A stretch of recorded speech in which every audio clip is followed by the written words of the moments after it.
Hello guys, good morning. This is Ferdy and welcome to the vlog. In this episode, we are going to Kyoto. And ngayon, nandito lang tayo sa train station. Naghihintay ng tren. Napakalamig ngayon. If you haven't subscribed to the channel, please make sure that you do so because we are giving away a pair of sneakers by 1K subs. So having said that guys, let's get back to the video. So nandito na tayo sa Kyoto station and nandito lang tayo sa convenience store or kombini. Nagwi-withdraw lang pera ang misis ko and siguro kain muna kami sa restaurant after this. Nandito na tayo sa entrance ng Kinkakuji or the Golden Pavilion. Pakita ko lang sa inyo yung paligid. Maraming tao ngayon. Maraming tourist. Plus, it's the Golden Week vacation kaya mas marami than usual. Pero weekday ngayon. There's the map, as you can see there.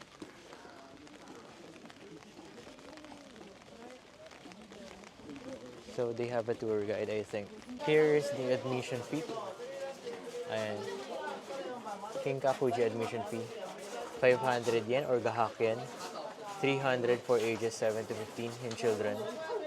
And they only accept cash. So, take note, kailangan nyo ng mga cash dito pag pupunta. So here we are inside.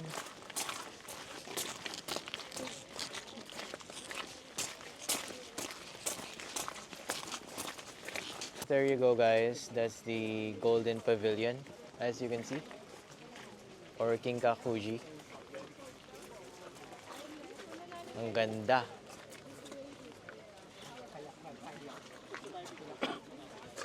Wow. Kailangan muna ka namin mag-picture ni Mrs. So, wait lang. Pag bumili pala kayo ng ticket, ito yung binibigay sa inyo, itong dalawang puting papel. Actually, isa lang dapat for one admission. Unfortunately, it's raining right now. But a nice scenery. Tignan nyo ang ganda. So, the Golden Pavilion for the Golden Week vacation. After 1 week, siguro maraming tao na. And beside the pavilion, meron silang mga temples. Ayan. Historical. Keep out, it says.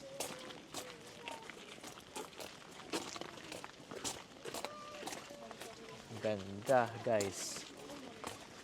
I recommend to go here in Kyoto if you have the chance. They also have ponds here, but I don't think there's any fishes swimming around.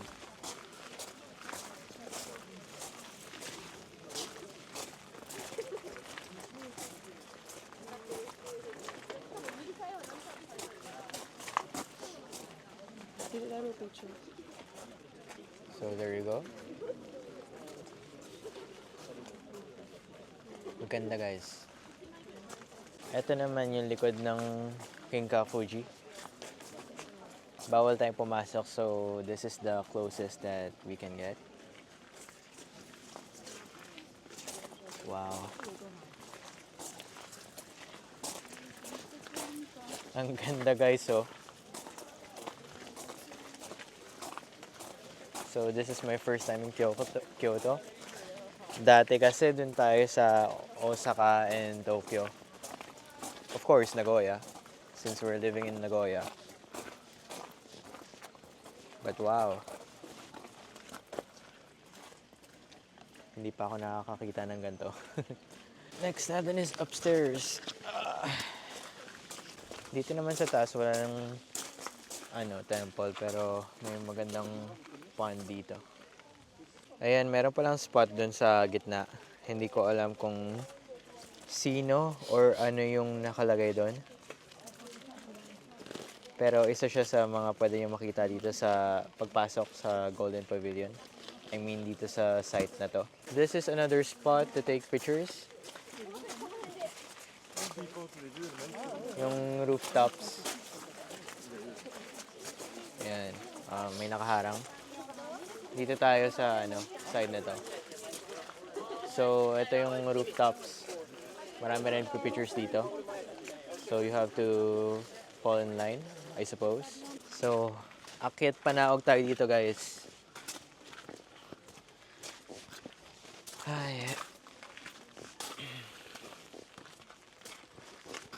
So, mostly sa Japan, kailangan nyo maglakad-lakad sa amusement parks, shopping, even visiting places like these. Diyos ko, papaguring kayo ng Japan. Kaya rin mapapait yung mga tao dito eh. So, there are certain spots that they won't let you film. Keep that in mind. So, ito na ata exit.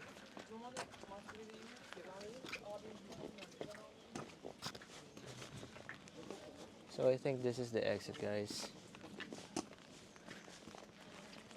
They sell sake here. Golden leaf sake. Ayan. Merchandise that they have. Souvenirs. Senhakken or 1,100 yen. Yep, this is the exit. So for 500 yen sulit para sa akin. That's cheap. They have a temple here or shrine.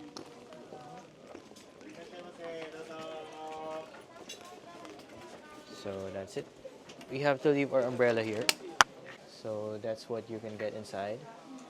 Meron silang dragon na ano, pwede yung makuha for 16,720. Ang taas. So, yan. Cute cats. Amulets. Beads. Nanasen na nahak yun, or 7,700 yen. Also this one. Memorabilias. No photography.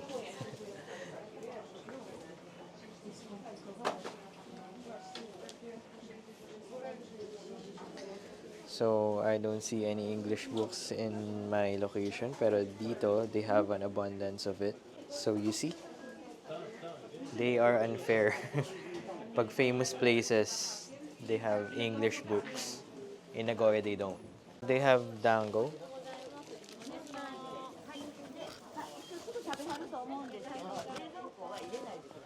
Uji matcha, chocoreto, cinnamon.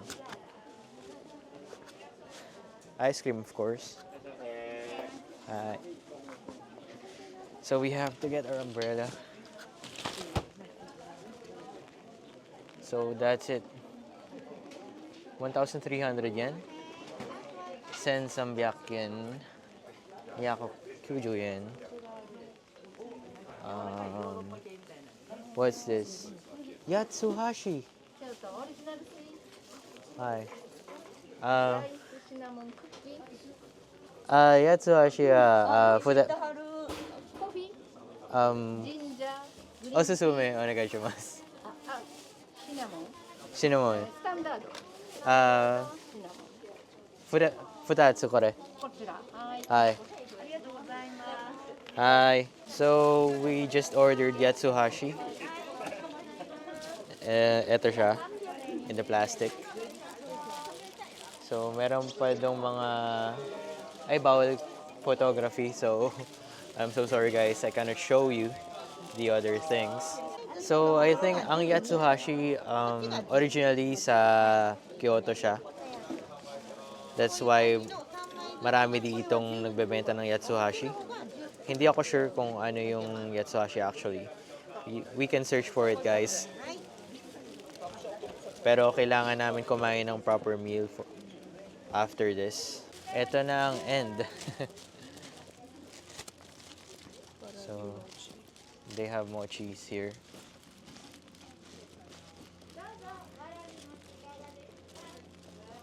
So, ito na ang katapusan ng Kinkakuji. So, we'll go downstairs. So, grabe, enjoy naman. Bali, onti lang yung pwede nating mapuntahan sa loob, pero for the price of 500 yen, that's a steal. Here, they sell Japanese horseradish peanut. Titikim tayo. Gomenasai. Chatomate. Arigatou gozaimasu. Grabe, ang sarap, guys.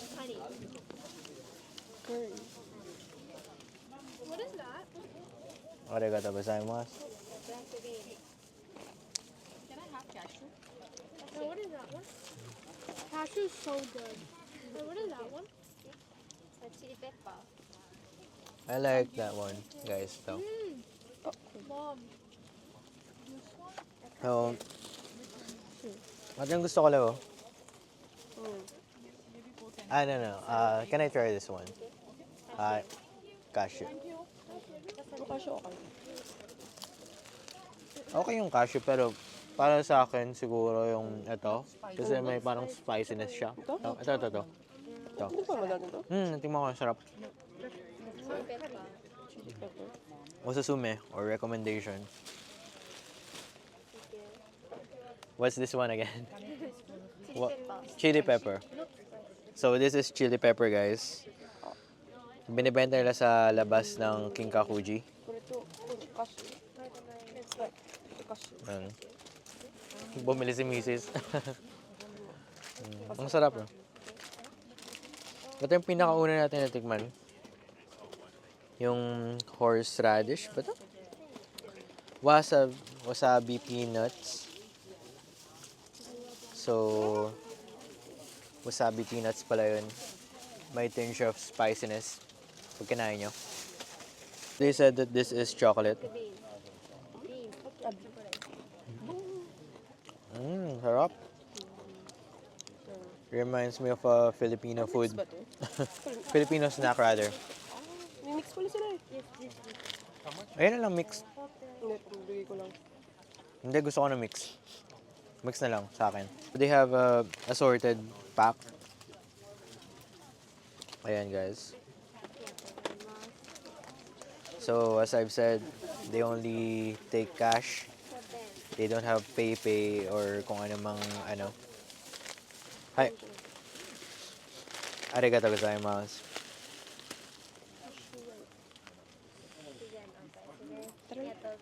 So mostly 410 yen or yon hakuyen. Soft ice cream, they have it there. Kaya lang konti yung mga tao. It's cold right now. Spring season pa ata dito. Whereas in Nagoya, medyo mainit na. Sometimes it rains, but mostly it's summer feeling. So marami pa rin pupunta, guys, but they said that they're open until 5:10 p.m. Maaga sila nagsasara. Just like in Oshinohakai when we got there. So that's the end of our journey here in Kinkakuji. Kumuha tayo ng souvenir to remember our trip in Kinkakuji. So we took this. Ngayon binabayaran na ng misis ko. So they also have Hello Kitty plushes here. Pero I think it's not official. Mga ano lang. Gawa-gawa lang nila. They have Godzilla shirt and a happy coat. I have that coat. Kaya lang I think mas makapal pa dyan. FR2 version syempre. Hindi ko pa napapakita sa vlog. They have a lot of drapes here. Ayan. Yung famous na Japanese na mga designs. So plates. So katana. They sell it here. Fans. Gojira or Godzilla. Yung globe, snow globe. Daruma dolls, Oni masks. Ayan, yung mga selections nila dito sa souvenir shop na to, outside of the Kinkakuji Temple. After this, kain lang muna kami ni Mrs. Tapos, babalik kami dun sa station, Kyoto Station, and we are going to Arashiyama Bamboo Forest. Ayun, Arashiyama Bamboo Forest. So, wait lang guys, kain muna tayo. So, ang ating outfit for today guys is this. I got on the Jordan 4 breads, as you can see. X large and FR2 collaboration pants, cargo pants. Meron siyang kasamang belt. My tops is a souvenir shirt from FR2. Embroidered lahat ng logos. Ayan.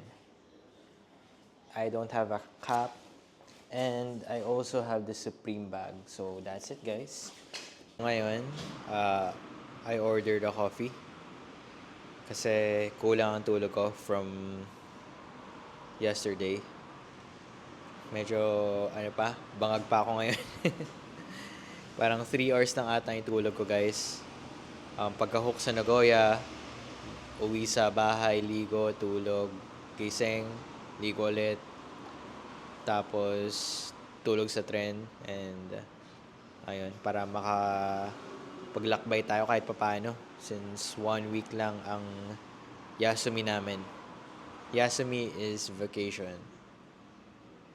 Here in Japan. Golden Week ba? That's why we go to the Golden Pavilion, di ba? So, inom muna tayong kape. This is our meal for today. And si Mrs. Ayan, kare. Mahilig siya sa kare. Ako hindi. So, this is yakisoba. Authentic yakisoba. So, tara kain.